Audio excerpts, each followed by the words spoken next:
Assalamualaikum warahmatullahi wabarakatuh. Anak-anak, kita berjumpa lagi di bedah kisi-kisi soal ya, bukan soalnya maksudnya. Kisi-kisi soal US tahun 2022 mata pelajaran IPS. Jadi di sini saya tidak membocorkan soal, tapi kita hanya membedah kisi-kisinya. Jadi ini kisi-kisi soal US yang akan dilaksanakan besok tanggal 11 Mei tahun 2022, khususnya bagi kita yang berada di wilayah Provinsi Jawa Barat. Oke, baik.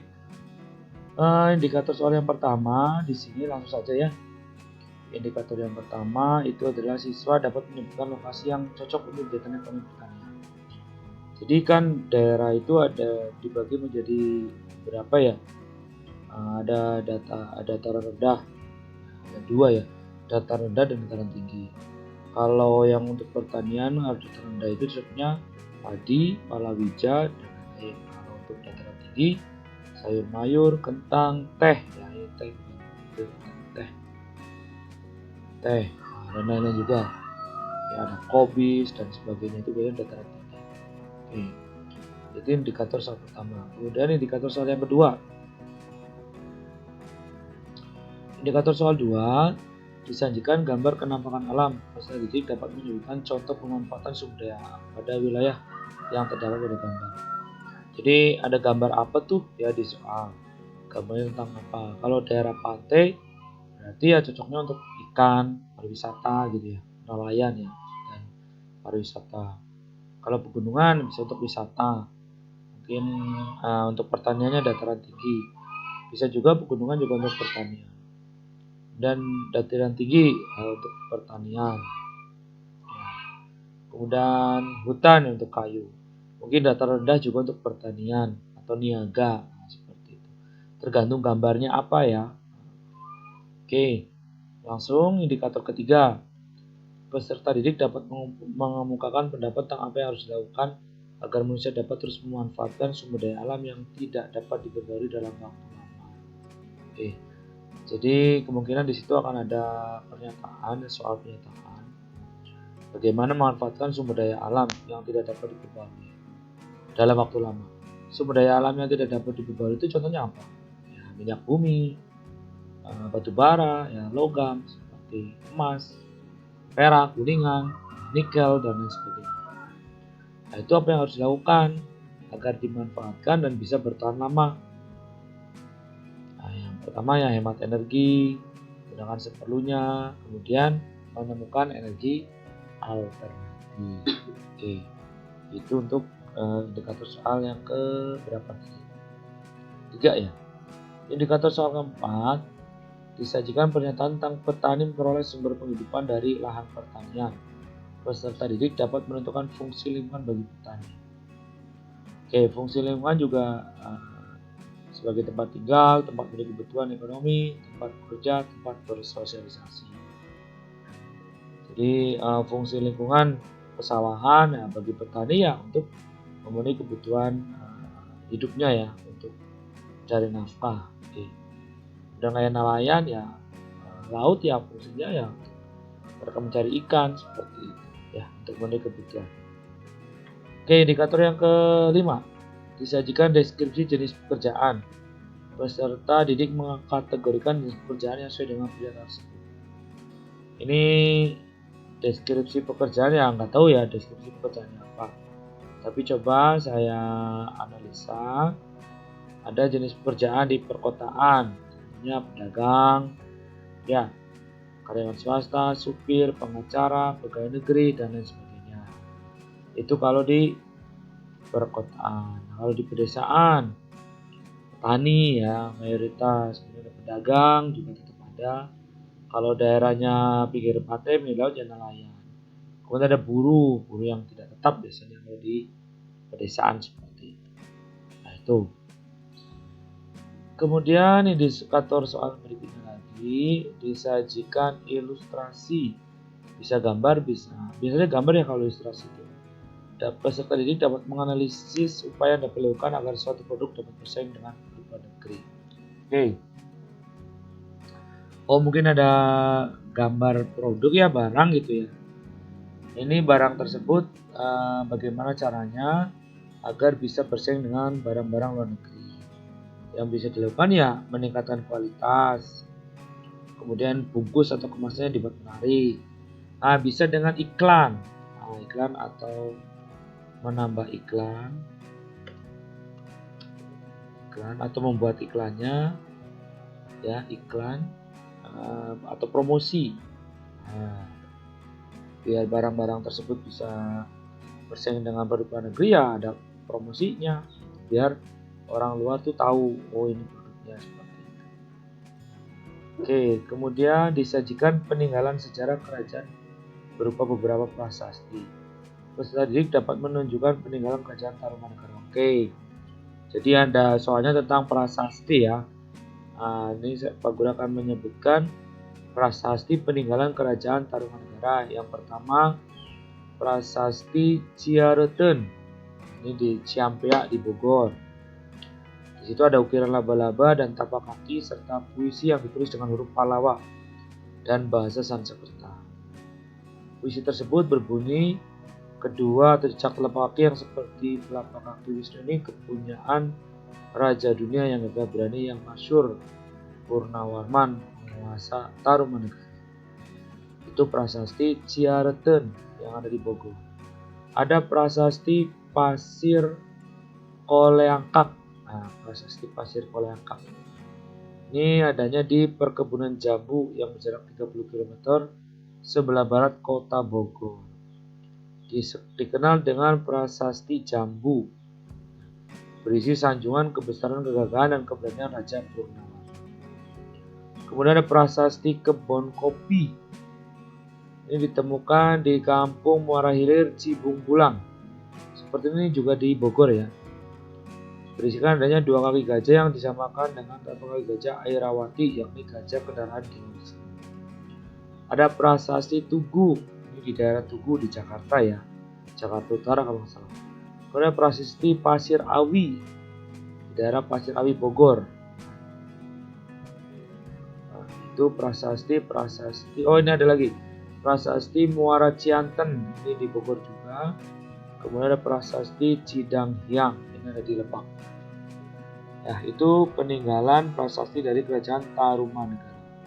Silahkan dipelajari lagi, karena soalnya tentang prasasti peninggalan Tarumanegara.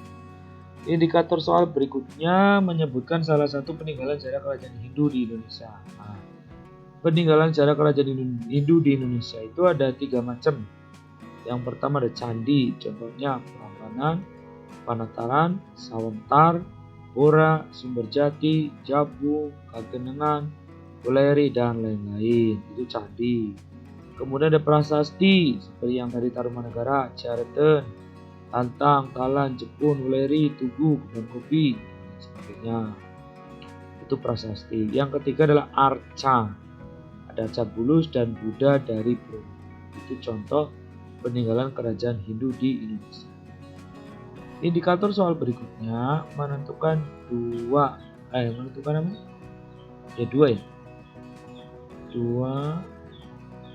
benua. Ya, letak Indonesia ya, letak geografis Indonesia. Dihapus saja. Dua benua menurut letak geografis Indonesia. Gampang banget ya. Benua Asia dan benua Australia. Nih yang benua. Sebenarnya juga terletak 2 samudra, yaitu Samudra Hindia dan Samudra Pasifik. Ini mah mudah ya. Kemudian letak astronomis Indonesia. Nah ini indikator yang berikutnya. Letak astronomis Indonesia kamu baca lagi ya. 6 derajat lintang utara sampai 11 derajat lintang selatan. Dan 95 derajat bujur timur sampai 141 derajat bujur timur. Itu letak astronomis. Kalau geografisnya ini, 2 benua, benua Asia dan benua Australia, 2 samudra, Samudra Hindia dan Samudra Pasifik. Kemudian disajikan gambar sebuah acara hajat laut. Jadi ada acara hajat laut.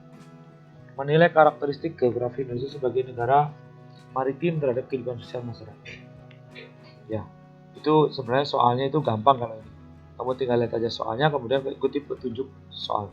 Lihat gambarnya, ikuti petunjuk soalnya. Nah, saya akan bahas di sini sebenarnya tradisi untuk rasa syukur itu bukan cuma hajat laut kan. Ada sedekah bumi karena syukur hasil panen dari bumi melimpah. Kemudian sebelum panen padi dilaksanakan namanya wiwitan. Nah, itu contoh tradisi-tradisi di masyarakat Indonesia. Oke, indikator soal berikutnya dapat mencontohkan interaksi manusia dengan alam. Oke, interaksi manusia dengan alam contohnya ya membuka waduk, sawah, membuka untuk lahan untuk pertanian, ada juga membuka lahan hutan untuk perumahan atau sawah untuk perumahan juga. Itu contoh interaksi manusia dengan alam. Indikator soal yang berikutnya lagi menentukan aktivitas manusia yang tidak mempengaruhi lingkungan sekitar. Nah, aktivitas manusia yang tidak mempengaruhi lingkungan sekitar tentunya aktivitas yang baik ya, yang tidak membuat kerusakan di alam. Nah, seperti itu, dibaca aja soalnya nanti, ini kayaknya mudah juga. Berikutnya disajikan teks. Nah, ini ada teks. Peserta didik dapat menentukan pengaruh negatif interaksi manusia terhadap budaya atau adat istiadat masyarakat. Dilihat dulu teksnya, baru kamu menemukan kata kunci. Teksnya seperti apa ya. Jadi tidak perlu saya bahas. Yang penting kamu temukan kata kunci. Indikator soal berikutnya dapat memprediksi tentang keadaan suatu negara apabila kegiatan ekonomi semakin maju. Apa yang akan terjadi jika kegiatan ekonomi itu maju? Nah, seperti Indonesia. Tentunya ada dua dampak ya, dampak positif dan dampak negatif. Dampak positifnya ya terpenuhinya kebutuhan masyarakat. Kemudian kegiatan perekonomian akan berlangsung secara cepat, terutama proses produksi dan distribusi. Kemudian banyak hasil produksi yang bisa dicapai ya, dihasilkan tuh banyak barang-barang dari situ. Dampak negatifnya maksudnya barang-barang dari luar negeri atau impor. Dan yang kedua, terancamnya sumber daya alam dan lingkungan. Karena ekonominya meningkat, kayaknya banyak pembukaan lahan baru di hutan atau di sawah berubah menjadi perumahan. Dan contoh yang lain ya. Oke, indikator berikut peserta didik dapat menentukan yang tidak termasuk tujuan didirikannya perusahaan daerah. Ini yang tidak ya, yang tidak termasuk tujuan didirikannya perusahaan. Kalau yang termasuk tujuan itu, nah sekarang saya bahas tujuannya.